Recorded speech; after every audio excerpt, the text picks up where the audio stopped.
है ये आपको कैसे मालूम पड़ेगा?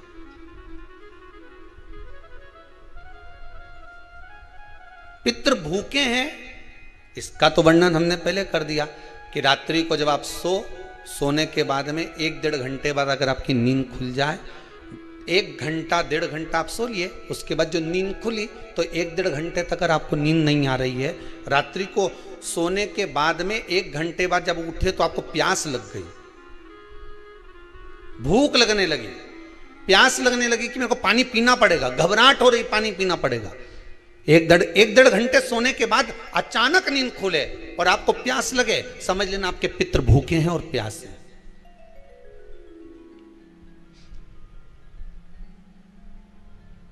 वो भूखे और प्यासे हैं, उनको जल की जरूरत है।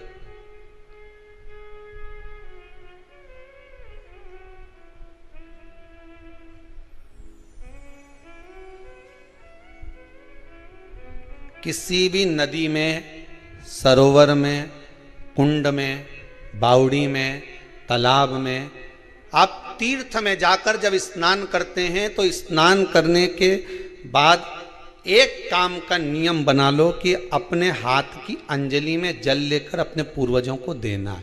प्यासे रहते हैं, भाग मांगते हैं।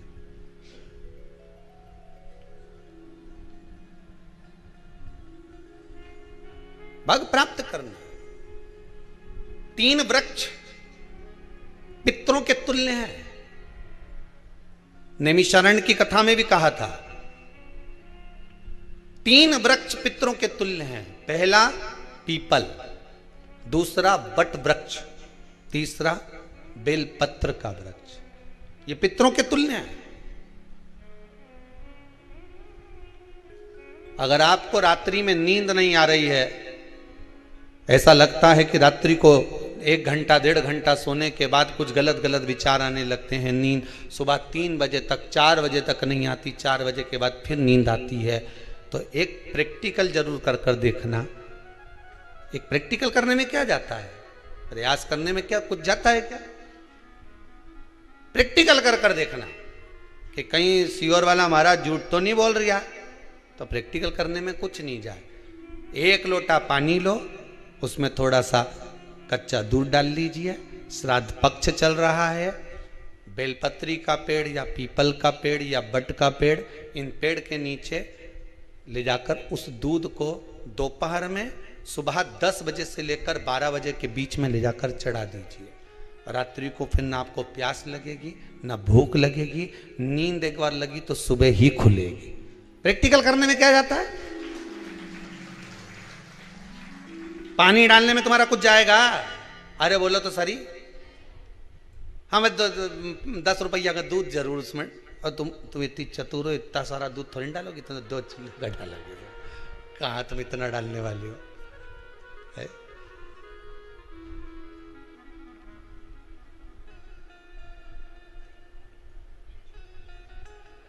कहा बहुत चतुर लोग हो रहे संसार में हो।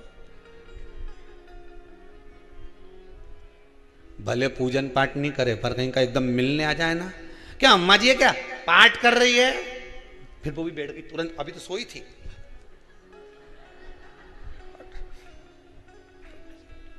तुरंत। क्या पंडित जी हैं क्या, उनसे थोड़ा सा काम है, अभी माला जप रहे हैं, मालूम पड़े पंडित जी तो आराम से सेव फल खा रहे थे।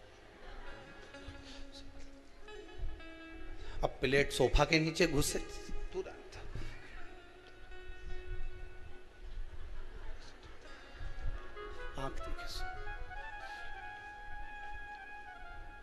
प्रैक्टिकल करने में क्या जाता है, कुछ भी नहीं बिगड़ेगा। ये तो बस जल डालोगे तुम्हारा ही कुछ अच्छा हो सकता है, बाबा की कृपा है।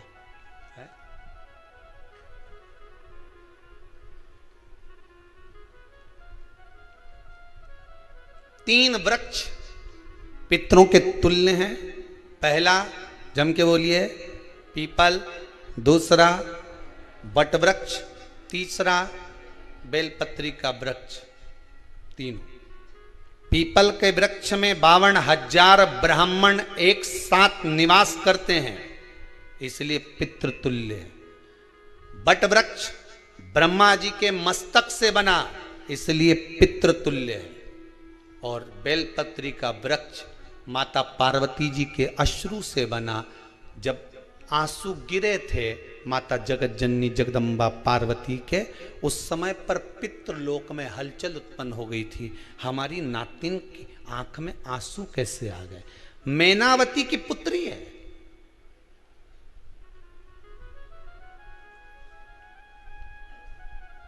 पितरों की नातिन, इसकी अश्रु कैसे गिर गए? पार्वती जी ने कहा ये आंसू नहीं, मेरा पुण्य भाग प्रकट करती हूं बेलपत्री के रूप में। तो पितरों ने वर दिया था कि ये बेलपत्री का वृक्ष हमारा आशीर्वाद है, इसके नीचे अगर कोई दीप लगाता है, शिव को स्पर्श कर चढ़ाता है, उसके पितरों की शांति होगी। हम स्वयं उसको आशीर्वाद देने के लिए पधारेंगे। बेलपत्र का वृक्ष पितृतुल्य।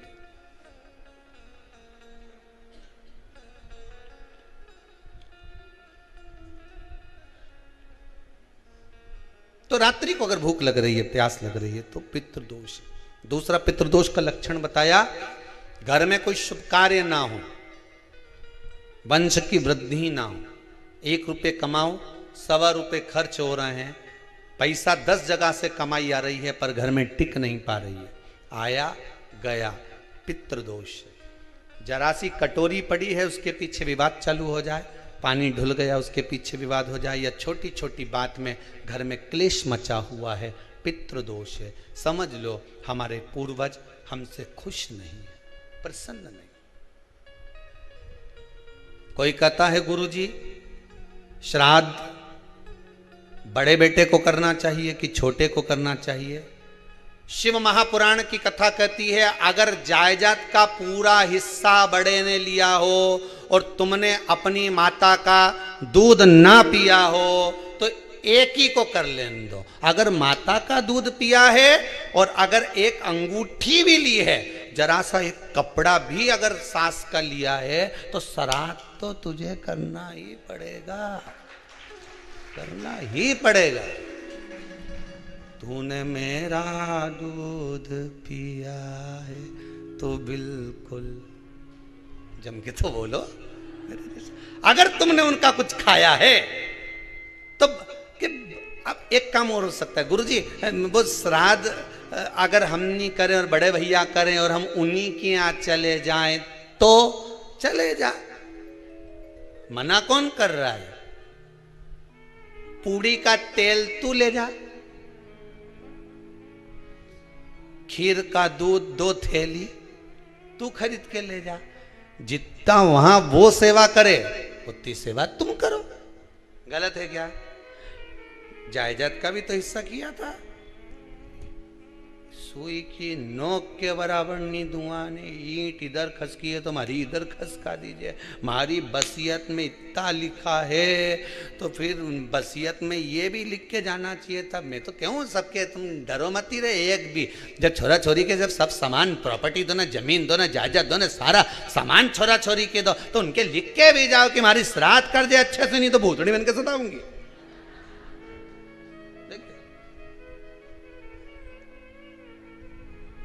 श्राद्ध करो। कितना दिया तुमको? बोलो, ईमानदारी से बोलना, कितना दिया? ढेरों। और एक बात बहुत अच्छे से कहूंगा, आप लोगों के जीवन में उतरे।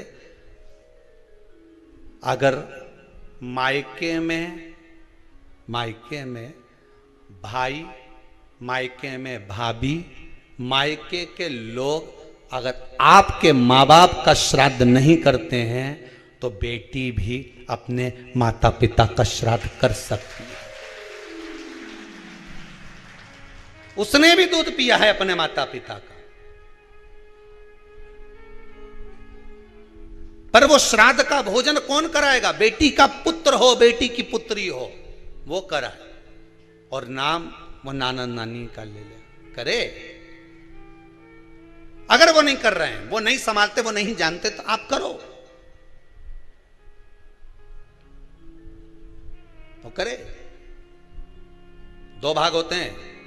जब एक रोटी गाय के मुख में दी जाती है, गाय के मुख में जब हम रोटी देते हैं, एक रोटी जब देते हैं, या तो गाय के मुख में 16 श्राद्ध में जब रोटी देते हैं तो रोटी को बीच में से तोड़कर, रोटी का जो भाग होता है उसको, मतलब ऊपर से फुलका का परत नहीं निकालना है, रोटी जो सीधी सीधी है ना, जैसे ये रोटी है तो इसको बीच में से तोड़ लिया, 2 भाग विभाजित कर लिया, नीचे वाले भाग में भी थोड़ा सा गुड़ शक्कर रख लिया, ऊपर वाले भाग में भी गुड़ शक्कर रख लिया, एक के ऊपर एक रोटी को रख लिया, वो गाय को दी। तो अपन श्राद्ध पक्ष में 2 पूड़ी का प्रमाण है कि गाय को 2 रोटी दी जाती है, कुत्ता को 2 रोटी दी जाती है। 2 पूड़ी रख के देते हो, देते आप लोग को तो देते होगे, 2 पूड़ी के ऊपर पूड़ी रखकर, थोड़ा सा मीठा रखकर, नमकीन रखकर, कुत्ते को भी देते, 2 पूड़ी तोड़कर कागा को भी देते। 2 पूड़ी का प्रमाण कहां से आया?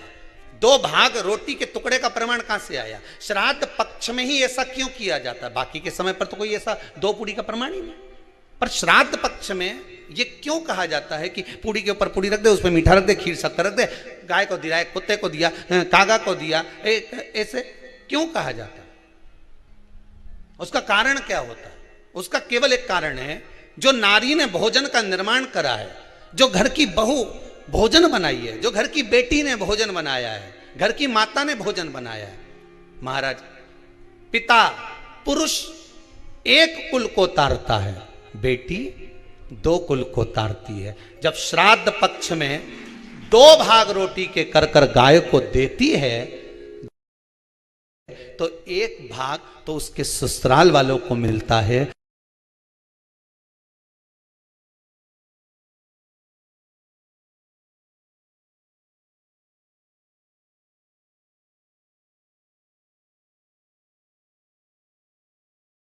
मायके को भी मिले, ससुराल को भी। जब गया जी का पिंड होता है तो नाना नानी सबका स्मरण कराया जाता है। 2 भाग,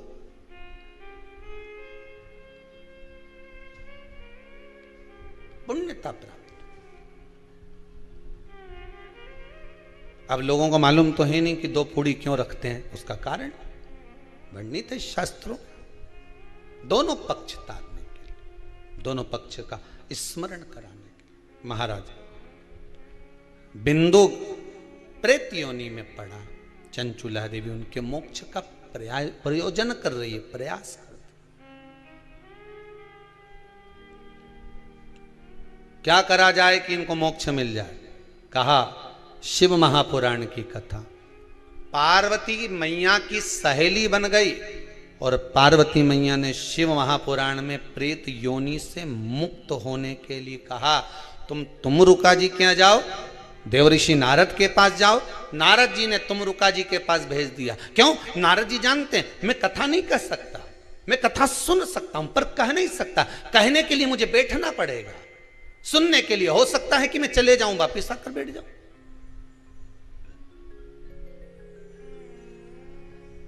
तुमरुका जी से कहा कथा कह दोगे? हाँ, कहने में क्या दिक्कत है, मेरे पति को प्रेत योनि से मुक्त करना है। तुमरुका जी बोलते हैं केवल तुम्हारा पति प्रेत योनि से मुक्त नहीं होगा। तुमरुका जी ने शिव महापुराण में कहा, सुनो चंचुला देवी, केवल एक व्यक्ति शिव पुराण से नहीं तरता, इस बिंदुक जैसे ना जाने कितने प्रेत इस वायुमंडल में घूम रहे होंगे, ना जाने कितने पितर, ना जाने कितने आहूत, ना जाने कितने वासुक इस वायुमंडल में घूम रहे होंगे। तुम्हारा पति तुमको दिखा नहीं, तुम्हारा बिंदुक तुम्हें कभी नजर आया नहीं, फिर कारण क्या था? बस मन में शांति नहीं है। घर में सारा सुख है पर हृदय में शांति नहीं, समझ लो पितृदोष है। क्या करा जाए फिर? क्या करोगे? महाराज, हृदय शांति, हृदय शांति। केवल एक अकेला बिंदुक शिव महापुराण की कथा सुनकर नहीं तरेगा। तुमरुका जी कहते हैं जिस समय पर मैं शिव महापुराण की कथा कहूंगा, सुनो चंचुला देवी, इस संसार के इस भूमंडल पर मृत्यु लोक में जितने भी जीव इस संसार सागर में भटक रहे होंगे, शिव महापुराण की कथा सुनकर वो भी तर जाएंगे। ये अकेली बिंदुक को तारने वाली नहीं है। इस मृत्यु लोक में जो विराजमान, आज भी नियम है महाराज, श्राद्ध का भोजन टेबल पर नहीं कराया जाता, श्राद्ध का भोजन ब्राह्मण को कुर्सी पर बिठाकर नहीं कराया जाता, श्राद्ध का भोजन किसी जाता। श्राद्ध का भोजन आज भी प्रमाण है कि ब्राह्मण के लिए भूमि पर आसन लगना चाहिए और जमीन पर बैठकर कराना चाहिए।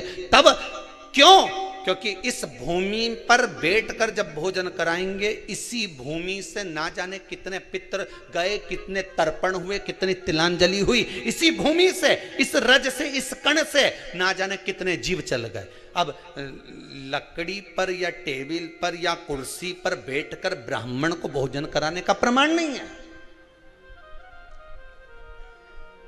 अब आपका फैशन ज्यादा हो गया तो बात दूसरी है। पंडित जी ऊपर बैठ के खा लोगे क्या? पंडित जी तो बोल देंगे अच्छा है, खिला दो।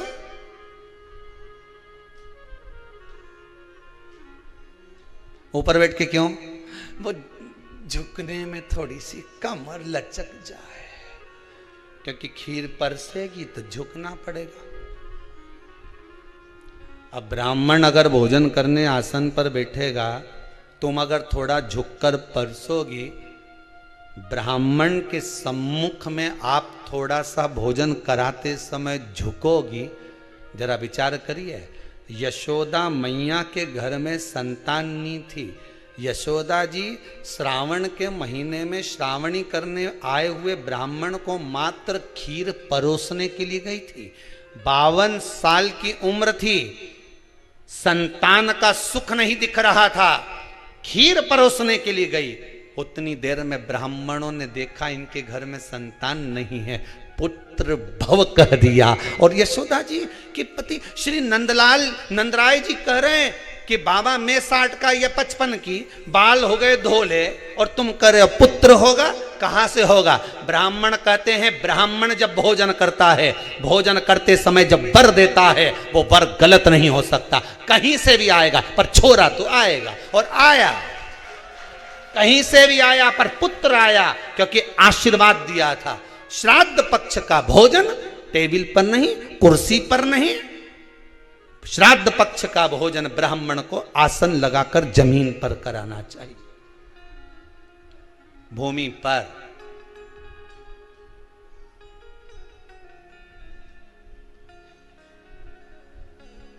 अब आजकल के ब्राह्मण भी थोड़े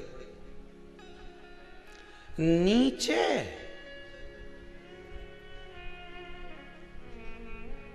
अगर हम टेबल पे ही जीम लें तो जी क्या जी बोले भी तो क्या बोले, तो मैं बताऊं।